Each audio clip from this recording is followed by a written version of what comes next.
Yeah, Tuesday. What's up, everybody? Tuesday morning. Welcome to today's edition, Daily Market Commentary. It is December the 1st, 2020. Hope you guys all know what that means. It means we're in the last month of 2020. And can the last month of 2020 start more like this? Let me tell you about my morning. So quite literally, I woke up this morning and my pool filter was running. And it runs when we dip below a certain temperature because, the thermostat says, well, I don't want it to freeze the pool, so it runs the water. Well, my actuator was broken. For some reason, I didn't have water in the spa and some in the pool, whatever. So something's broken first thing in the day. And then I literally go into my kitchen and my refrigerator's broken. This is 2020. It just decides to, it's the last month, first day of the last month of the year. Let's break everything in my house. Right? That is my life this morning. So, yeah, a little frost in the livable forest, but I will tell you, everything seems to be breaking this morning, and so that's my life. So that's what we're starting off with this morning. But there are some things when we talk about breaking, because maybe we're breaking out to the upside. All right, let's go ahead and get started. This morning on the ES, we are up about 38 points. You're right, Liz. Those things tend to come in threes, and I'm not looking forward to the third thing. It's usually not a good sight. All right. So yesterday, when we were looking at this market, we had talked about this potential little area here on a 15-minute chart for a reversal. The market just didn't like that idea. Hit it and bounced around and then just blew right through it. So that was a very small level. We knew that was a super small level with a little bit of a risky position with the stop out potential. But knowing that it was so small was kind of okay. Now we're still just below our all-time high, and we're getting a little bit of basing below that all-time high. So I think we could see the breakout today. And the breakout above here would get us to a brand new all-time high in the S&P. It's cleaner in the NASDAQ. The NASDAQ is actually a cleaner setup for a breakout. Now, if for some reason we do pull back on the NASDAQ, this wick over wick here, close to the pivot low, is the one that I like the best. That's 12,201 by 12,177. I think that one is going to be the best one to kind of get started. Andrew, don't talk about my roof leaking. That would just end it all. I might just pack up the house. Actually, I'm never packing up this house. I'm one of those guys that I've moved a few times in my life and I'll never do it again. I'd rather just get a small vacation home somewhere and just leave all my crap here. ES, if we get the same pullback, I don't like it as much because we did get a retest on this red candle. Here's a retest of this little rally-based rally. So I don't like the ES pullback as much as I do the NQ. So if the NQ pulls back into this region, I think that's going to be a good setup. Although I'm not opposed to a breakout. You could even be a little aggressive on the breakout and just take the breakout. Go to a 15-minute chart. You could even take a breakout just above this 12,401.75 because that's also going to be fairly clean. So I'm okay with a breakout trade today. Your stop at the tightest would be below 12,379. That would be your pivot low. So I think this is okay for the breakout. If you want to give that a go and set that trade up, that's a good opportunity. Now, where's my target on something like this? Well, we're sitting to a new all-time high, right? So if we're sitting to a new all-time high and I don't know where my target is, let me just take a look at our last 4-hour trend.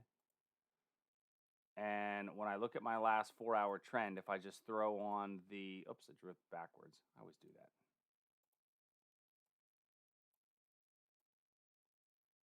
If I just look at my fib extension lines, so the 38.2 extension, let's take the extension actually above the all-time high. So the 38.2 extension takes us to 12,819 as a target for a bit longer term target for maybe a longer term swing trade. 12,819. Obviously, our first target is typically going to be a 2-to-1 reward to risk. But looking at this, most recent trend on the extending the move up. Now, if you go a little bit more conservative and you do the closest, more recent trend, all the way down to this bottom here, you're looking at 12,710. So here we're using Fibonacci's and an extension of fibs in order to find a target. Okay? Next, let's look at the RUT. So the Russell yesterday, we looked at the Russell yesterday, and we got price breaking below our low point. But let me ask you guys this at home and type it in the chat window, please. Does this give me an entry? Do we have an entry right here? Do we have a short entry on this trade? So, and the reason I ask that is because a lot of people who trade breakouts, they only trade the breakout of the line without the necessary pieces in order to confirm what makes for a quality breakout breakdown. This does not qualify as a breakdown. Thank you for all that typed that in there, John 9. It's not a breakdown because we didn't get basing immediately before the level, right? You had to have basing before the level in order for that to count as a breakdown. Now, if you took the breakdown, you actually maybe even made a little bit of money on it, but and if you didn't, after 6 candles, it went nowhere anyway, right? So not overly shocked. Our breakout up is still in play, and a retest area, if I pull a 15-minute chart down here,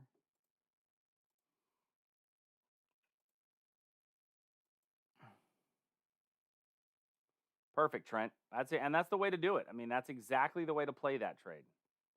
Is don't take it if the basing just isn't there.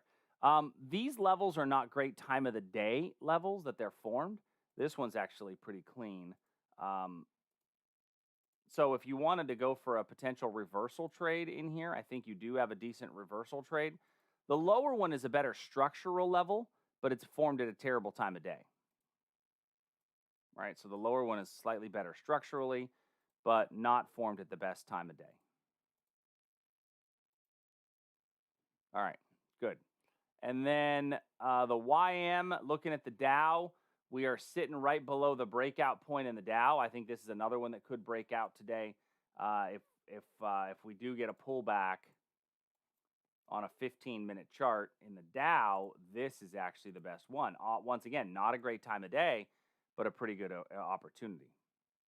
Yeah, lower one was the pit close, but not as clean as the London Open time of the day, right? I mean, so it's still okay, but the London Open time of day is always going to be a slightly better opportunity for us.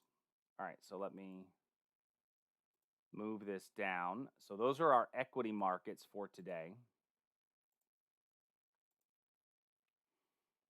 Let me post this grid up here.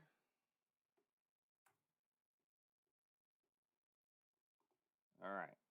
Next, let's move to any questions on the equities before we move off the equity markets?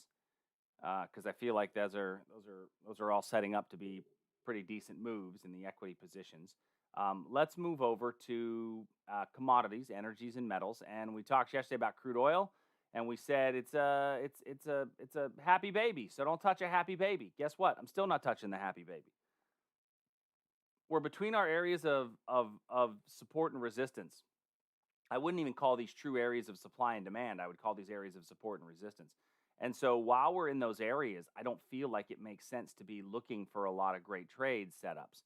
You might get a little turn off of this little supply area up here when we do make it back near the upper range. And so you can trade in between this range. If you are more of the iron condor trader, I guess you can certainly look to see if there's an iron condor setup in here. My fear on an iron condor is that we're not going to get enough credit to make that thing worthwhile to stay inside of that range. But let's just look and see between 46.5 and 44.5.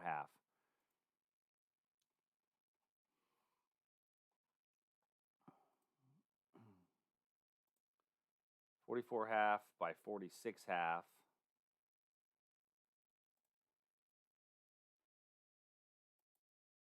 So that's paying us a delete that one. So that's paying us that's a 50-cent spread. That's actually a pretty good credit. 44.5 by let's do 44.5 by 43.5. We'll do a $1 spread, and then 46.5 by 47.5. So now you've got a $1 spread, and you're getting about a 55-cent credit for that. So that's a kind of an that's a fairly wide credit. Now you're basically making a bet here that price is going to stay between those two ranges. So that's fairly tight. But what's my rate of return on something like this? Well, it's $1 spread, and I'm getting about a 52 cent. So it's like over 100% rate of return. If you want to be a bit more conservative,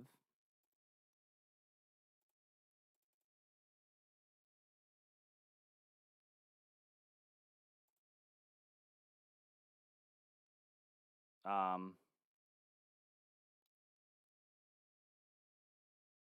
you can do the. All right, now that one's not.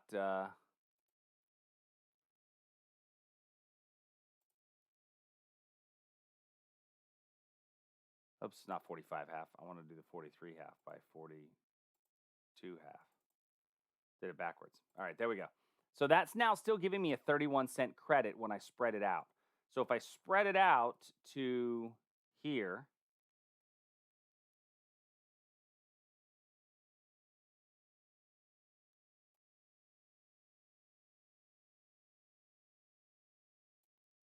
rates for Traders Army members, I'm working on that. That's on my to-do list this week, is to work on that, and you should be able to get in and out for significantly less than that. That's crazy. I don't know why they're doing that much. Last I did 43 half, and that's still netting you a 31 cent credit on a $1 spread. So a 31 cent credit on a $1 spread, that means you're tying up 69 cents. That's still like a 40% return. So I think that's actually worth taking a look at. Now, if we start basing in front of one of these levels, you still can take your long, right? Or you still can take your short. But you've got a good setup on this position if you wanted to look at that. All right. Next, gold. So looking at gold, we had looked yesterday at gold at a potential confirmation short, and the market blew right through that confirmation short, but without giving us any entry whatsoever. What happens at that point is we now rallied up strong in the overnight, and we've rallied up strong in the overnight, not put in a new swing high officially and swing low as of yet on our 4-hour chart, but it did cut right through this level. Technically, if your stop is above the pivot, you've not been stopped out as of yet, but you're more than likely going to get stopped out on this position. And so this is some overnight strength that we've seen in gold. So if we see a pullback and we come back to a decent level in here, you've got a good little wick over wick here to lean on, but I think this one is probably the cleaner of the two levels, down a bit lower. So I'm going to make this one a confirmation entry and the second one a limit entry. Okay. Nat gas, we haven't traded nat gas at all this week, and we're still not looking at it. There's just not a whole lot in here for me to lean on. I would be okay if you are considering a breakdown below here, because we do have, a touch off of this little demand, and now we're basing in front of this demand, some selling pressure in this upper wick.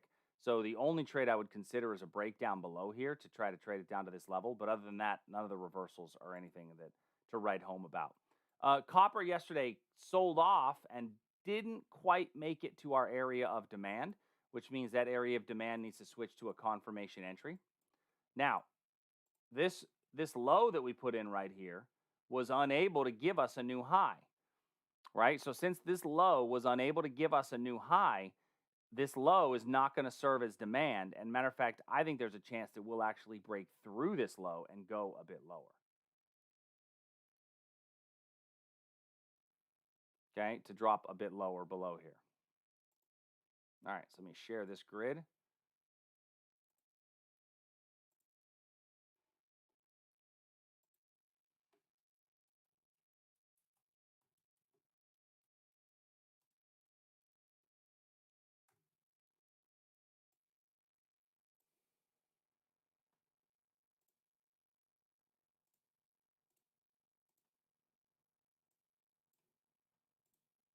All right, next, let's move to commodities part deux, our ags.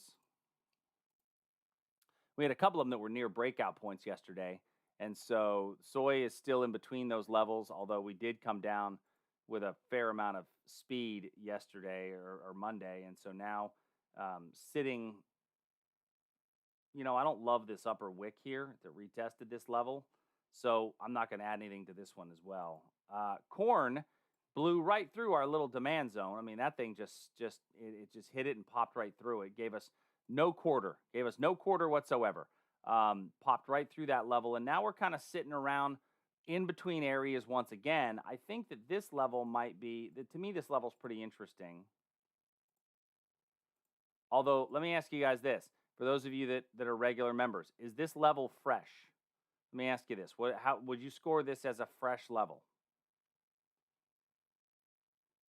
Right? When I look at this area, when we talk about this level, we got a very nice move away, right? Have we retested this level since it was created? What do you think?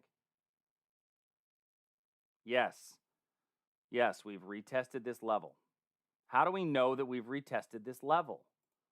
We know that we have retested this level by this upper wick right here. This upper wick is a very telling piece of evidence. Now, why is it telling? Well, think about what happened in that upper wick. Price we opened it because this is a doji candle, right? So that means that we opened right here. We then traded up. That's our breakout, right? This is a rally base rally. And then in the same candle, we came back down and retested the level. So this one candle includes the retest. If I look at this on a 15-minute chart, it'll be a little easier to see because we had basing, a move up, and then the drop, this red candle retesting, and then price moving away. So those are hidden retests that while this is a good level and a good structure, I have to confirmation level entry that. I can't take it on a limit entry because I know that it's already been touched. And it touched back to about 50% of the level. So that's why I would do that in this scenario. Interesting picture to take a look at. Wheat is still sitting above our potential breakout point. We talked about this one yesterday, and we went nowhere from there. We touched it and then moved in front. This is actually helping to strengthen the case for that level. And then yesterday, bean oil, we did get a little bit of a breakdown in bean oil, but then it just kind of hovered. We got a little move away, and then it kind of hovered, probably giving you, I still think it's coming down. I just think it's going to come down a bit more slowly than the straight breakdown that I was anticipating. And so if you want to take a retest back up to this obvious little level right here, I think that's okay.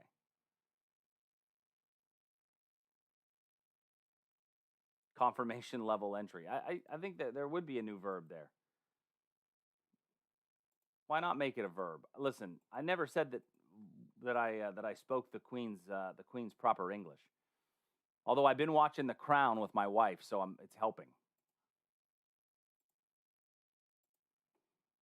I don't know if watching The Crown is helping my proper English.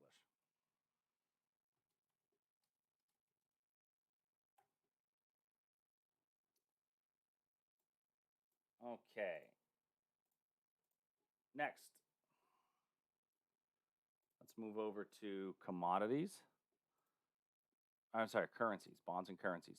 So we had the ZN level yesterday for a potential breakdown, and we based in front of the same level, still sitting in front of it, and I still think that can serve as a breakdown. Now we got a little tweezer top in the overnight, and so that little tweezer top here is really what's propelling us down. You may have a little reversal here at this wick over wick if you wanted to be a bit more aggressive and try that area. I am not. I'm letting it go. I don't really want to give that a shot. I don't love the structure and the fact that those two wicks don't overlap the other bodies very well. But I think it is still a potential and a possibility that's out there. We talked about currencies yesterday. So first of all, looking at the euro level, we came right smack dab into our area of demand, got a very nice move away. So at this point, if you took that level, I would say move your stop up to underneath here, 1.1956. I think that's the ideal place to move your stop in this one if you took that long position. You may not have taken it end of the day kind of level, but certainly still an okay zone as prices moved away. However, it's been unable to create a new high. So since we were unable to create a new high with this move, would we want to use this area again? Would we want to use this level again since we were unable to create a new high? Nope. To me, that is not a prime level. That is a level that it's a bit weaker since it didn't drive us and propel us to new heights. So remember that. That's always going to be a key. When I look at a level like this, like for example, this area right here, this area was made stronger by the fact that it got us above this pivot, right? We moved up above, created a new high. So on the retest, that level was that much stronger. Okay. You know what, Nick? I don't really concern myself too much with gaps at the end of the day. I'm okay with them because they don't happen very often. The only time I'll concern myself is when there are major stocks all announcing earnings on the same day, right? Apple, Tesla, Google, Amazon, they all announce earnings the same day, right? Then I would not. Are you against gap and go Monday through Thursday? I'm not completely against it, Dion. No, I'm not against gap and go Monday through Thursday, so long as the gap has enough strength to it. So long as the gap has enough strength to it. Remember, it's still got to follow our gap rules. It's got to gap outside the prior day's range. It has to gap in the direction of the predominant trend. So that's the other piece that has to be there. And then last Canadian dollar is if we look at this one on a 15-minute chart, we had identified a potential reversal point yesterday. Price came in and then right back through. So although the euro worked out really well, the Canadian dollar, as Borath would say, yak so much, not so much. So this one is, that's awesome, Dion. Love that. So when I'm looking at this area here, you may get a breakdown from here on a 15-minute chart. So keep an eye on that one for a potential breakdown. All right, share this grid. Okay,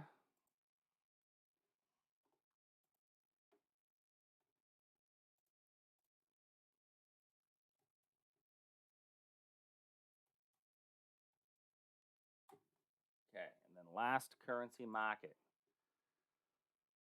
Bonds and currencies numero dos. So first, looking at the New Zealand dollar. New Zealand dollar is still sitting below our potential breakout point.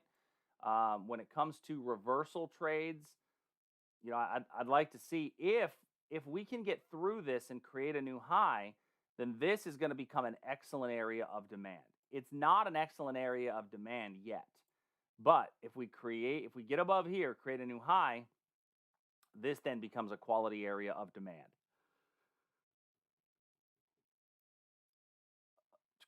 Next, Great British Pound. So looking at the pound, we had a little poke above the level last night, but without the prerequisite basing telling us to get in.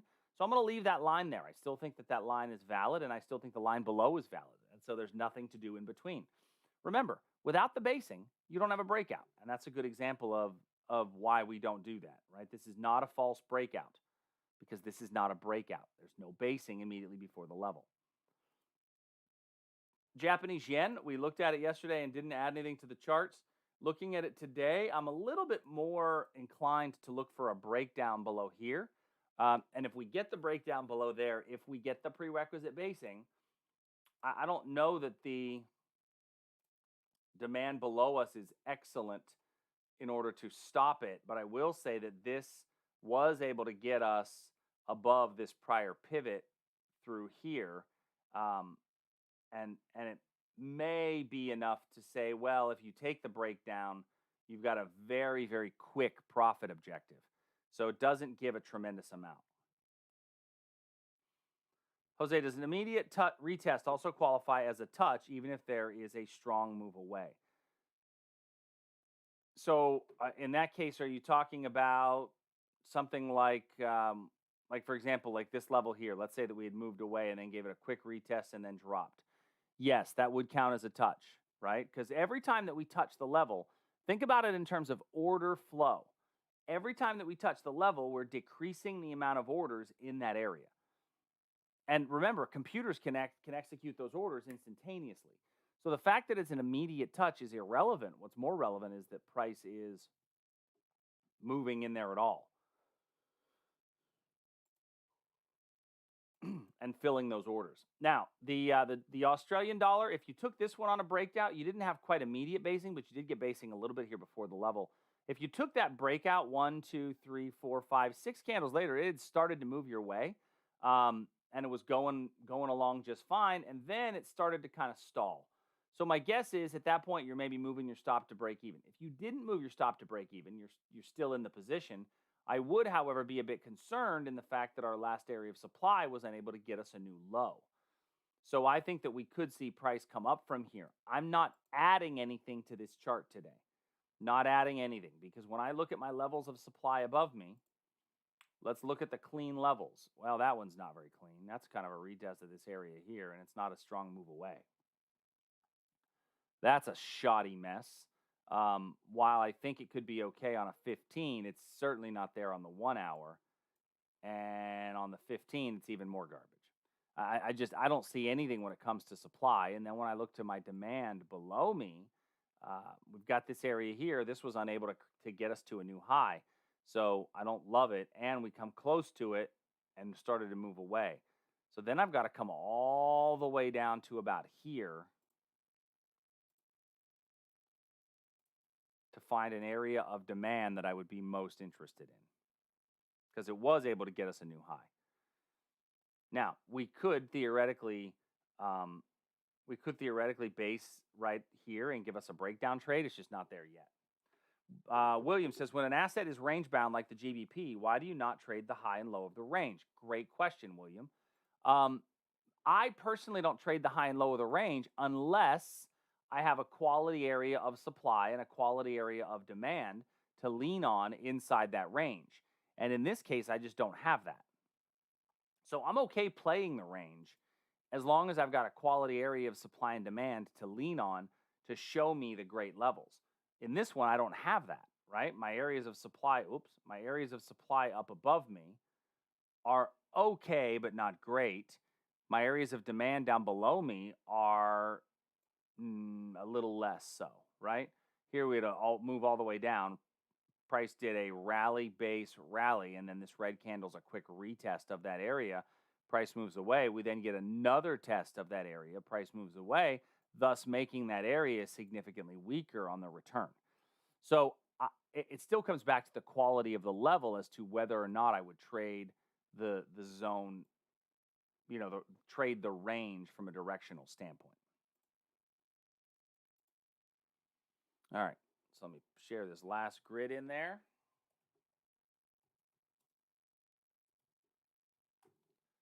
All right, so all the levels are posted in the trade feed.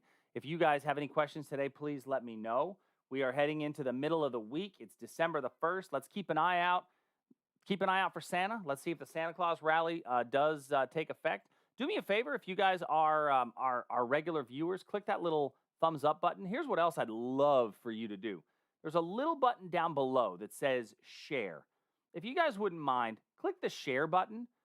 And copy the link and share out the daily market commentary on your social media pages. Facebook, the Snap Face, the Twitter bomb, the Parlor love, whatever it is, just to kind of try to spread the word of the channel. I'd really appreciate it. All that kind of stuff really, really helps. So thanks so much, everybody. Hope you guys have a great day. If you need anything, let me know. Talk to you soon. See ya.